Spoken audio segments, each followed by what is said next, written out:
If you were to pick up Robert Louis Stevenson's Kidnapped, you'd find a story of survival, a coming-of-age adventure through the rugged Highlands, and the bond between a young man, David Balfour, and a charismatic Highland outlaw, Breck Stewart. It's a book of wide-open spaces and raw physical struggle.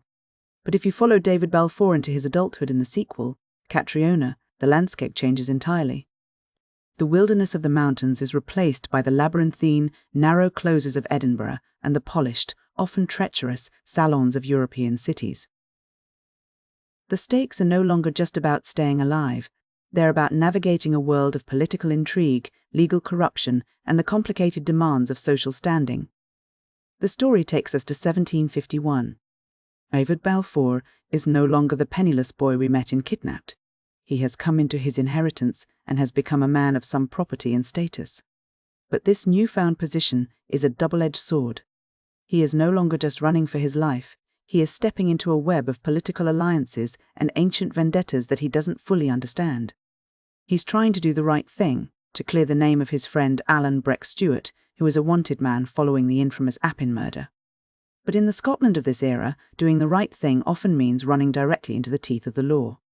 As David moves through the streets of Edinburgh, he finds himself caught between powerful forces. There's the ambitious Simon Fraser, also known as Lord Lovat, a man whose personal ambitions drive much of the chaos, and the Lord Advocate, who represents the cold, calculating machinery of the state. David is trying to navigate this world with a sense of personal integrity, but he quickly learns that the law is often used as a tool for political stability rather than a pursuit of actual justice. It's in this atmosphere of shadow and suspicion that David meets Catriona Drummond. She is the daughter of James More, a man who is both a prisoner and a powerful player in his own right. When David first sees her, the stakes of the novel shift from the political to the deeply personal. Catriona is a woman of immense resilience, caught between the fading traditions of the Highland clans and the rigid, often unforgiving social structures of the lowland cities.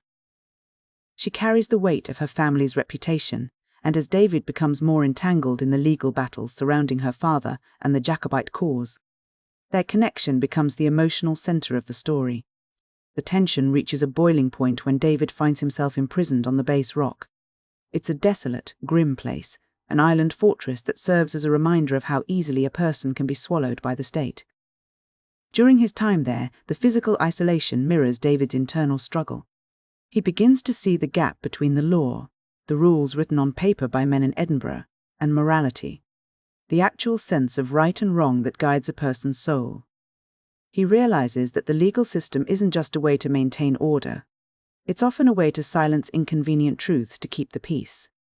Upon his release, the story moves away from the grey stones of Scotland and out toward the Dutch coast. David is searching for Catriona, but the man who finds her is not the same boy who left the Highlands. He is trying to act like a gentleman, a man of propriety and social standing, and this creates a significant rift between him and Catriona. She is a woman of passion and directness, and she finds his attempts at social distance and formal behaviour to be a kind of betrayal. This period in Holland and Leiden is marked by a profound sense of misunderstanding. David thinks he is protecting her by maintaining a certain distance, while Catriona feels he is abandoning the very qualities that made him worth loving. The complexity of their situation is compounded by the presence of Catriona's father, James More.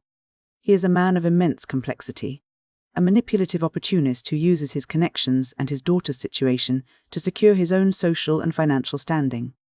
He attempts to force a marriage between David and Catriona, not out of a desire for her happiness, but to anchor his own family's status to David's wealth and influence. It's a moment of intense conflict where the personal becomes a transaction, and David is forced to decide whether he will follow the path of least resistance or stand by his own principles.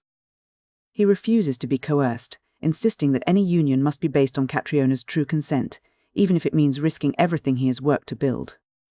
The threads of the plot finally pull together in the chaotic, bustling atmosphere of Dunkirk.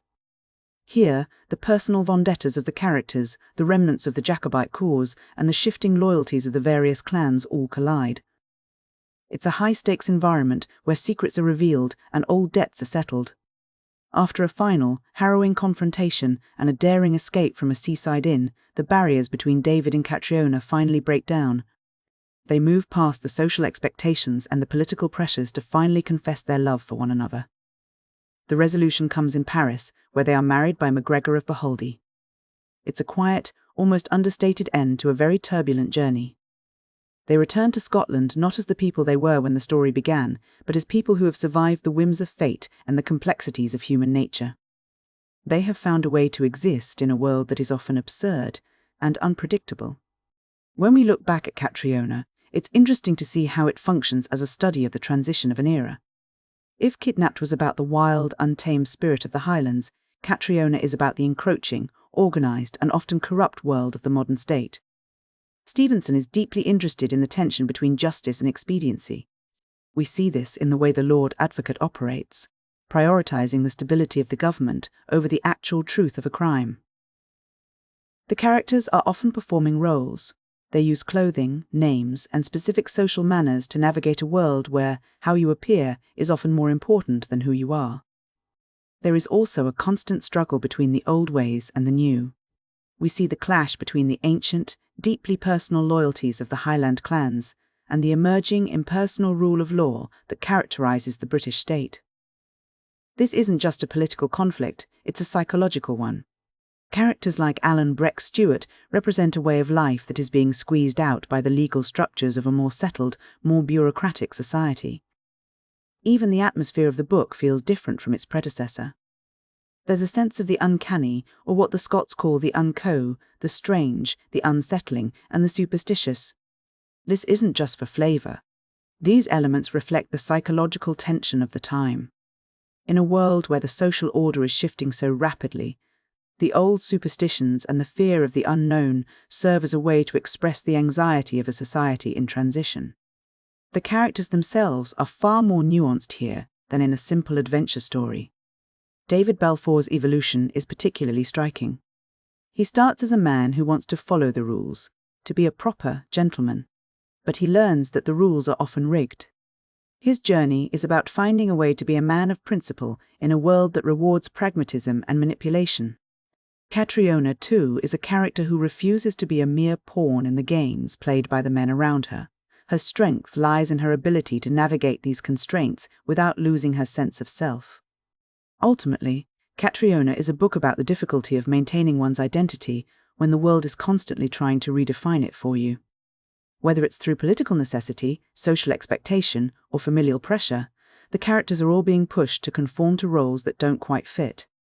The triumph of the ending isn't just that David and Catriona end up together, but that they manage to do so on their own terms, having survived the heavy, complicated machinery of the world they live in. It's a story that suggests that, while the laws of men may be fickle and the politics of the state may be corrupt, the more fundamental truths of human connection and personal integrity are what actually endure.